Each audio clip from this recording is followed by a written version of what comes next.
តកតងនឹងទាហានថៃចាប់ផ្ដើមប្រលេះដៃចេញពីក្រមជាតិនិយមជ្រុលថៃបាទទាហានថៃថ្ងៃនេះគឺលោកវិនថៃស៊ូវរីដែលជាអ្នកនាំពាក្យទាហានថៃប្រលេះដៃចេញពីសកម្មជនម្នាក់ដែលល្បីតាមបណ្ដាញសង្គម Facebook ដែលដឹកលាមក14ឡានយកទៅចង់ស្រោចខ្មែរនៅភូមិព្រៃច័ន្ទភូមិជោគជ័យហើយក្រោយមកយកអាសំលេងខ្មោចសំលេងអីយកទៅចាក់ទៅហឹងអើងអាប់ពេញភូមិព្រៃច័ន្ទហើយដឹកអាលេនឋានដឹកអាកុងតឺន័រដឹកអីផ្ដេសផ្ដាស់មកហ្នឹង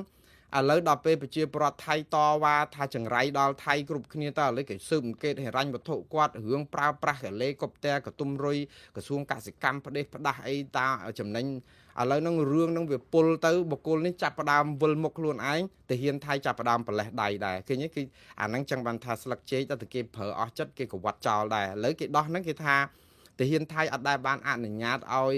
បុគ្គលម្នាក់នេះទៅធ្វើអីផ្ដេសផ្ដាស់នៅតាមព្រំដែនឬក៏ទទួលជំនួយទទួលអីទេគឺធ្វើតែខ្លួនឯងអានឹងដោះដៃទេតែហ៊ានថៃឯណាដែលមិនអនុញ្ញាតឲ្យជននេះធ្វើអាចធ្វើកើតនោះប៉ុន្តែដល់ពេលដំណាក់កាលដែលទឹកបាក់ទំនប់ប្រជាពលរដ្ឋ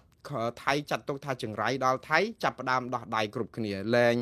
ចង់និយាយថាររឿងគាត់ចឹងទៅឬផ្ដាច់ខ្លួនចាញ់ឯមកអញ្ចឹងថ្ងៃនេះគឺខាងទាហានថៃគេថាគេអត់បានពាក់ព័ន្ធនឹងបុគ្គលនេះទេហើយក៏អត់ដែល